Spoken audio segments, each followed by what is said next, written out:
حل جزاء الاحسان الا الاحسان، کیا بہترین عمل کی جزا بہترین تحفہ نہیں ہوگی؟ یہی تو ملے گا.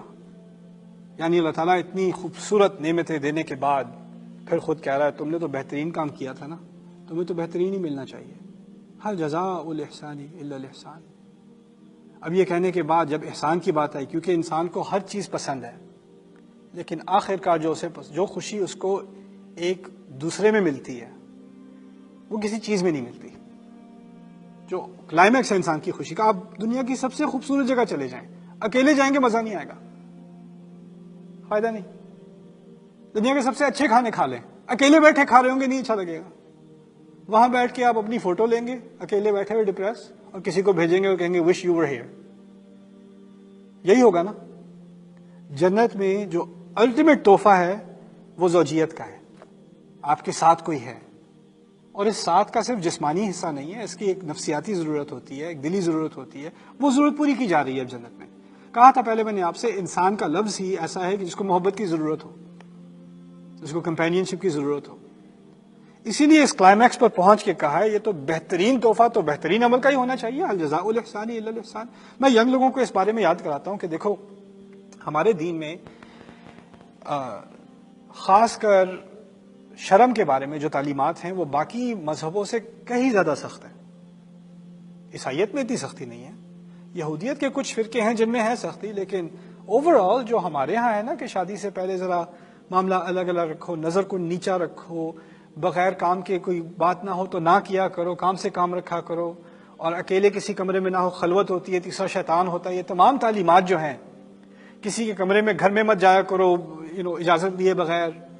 زنا کے تو قریب بھی، یہ نہیں کہا زنا مت کرو، کہا زنا کے قریب بھی مت پہنچو.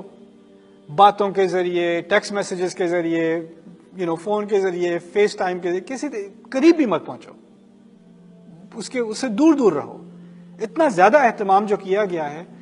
اسی لیے اللہ تعالیٰ نے جب قرآن میں اس کے جس ینگ آدمی نے اپنے آپ کو بچائے رکھا، کالج کیمپس گیا، یہاں امریکہ میں کہیں کالج کیمپس گیا، سمر کورسز لیے، انا للہ و انا الیہ راجعون.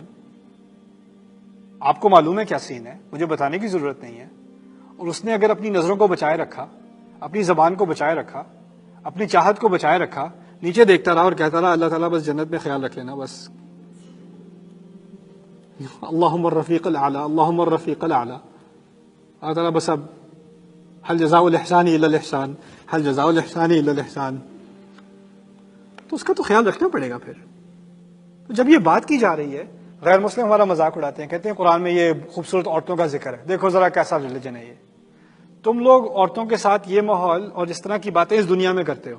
ہم لوگ دنیا میں عورت کا عزت کرتے ہیں، اس کو مقام دیتے ہیں، اس کی حفاظت کرتے ہیں. یہی ہم نے کیا نا اس دنیا میں. اور اپنی ایک چاہت ہوتی ہے، اپنی خواہش مرد کی ہوتی ہے جو اس کو انسان کیا جانور بنا دیتی ہے، اس کو ہم روکے رکھتے ہیں. وَنَهَى النَّفْسَ عَنِ الْهَوَىٰ، اس نے اپنے نفس کو روکے رکھا، اپنی حوث سے اس کو روکے رکھا، بچائے رکھا اپنے آپ کو. اب جس چیز سے تم نے اپنے آپ کو روکے رکھا ہے اسی کے تو دروازے اس نے کھولنے ہیں جنت میں، اور بہترین طریقے سے کھولنے. اس میں سے ساری جو گندگی ہے، خباثت ہے، اس سب کو نکال کے اس کا بہترین تمہیں دینا ہے. اسی کو تو کہا ہے الجزاء الاحسان الا الاحسان. یہی ہے الجزاء من جنس العمل. جس قسم کی محنت کسی نے کی ہے، جس قسم کی برداشت کسی نے کی ہے، اسی کے حساب سے اس کو ملنا چاہیے. یہ ہے ہمارے دین کا تحفہ. یعنی ان آیات میں عورتوں کی توہین نہیں ہے، ان آیات میں اصل میں عورتوں کے ساتھ جو برتاؤ اس دنیا میں ہونا چاہیے اس کی طرف اشارہ ہے. اپنے آپ کو ریسٹرینٹ میں رکھو.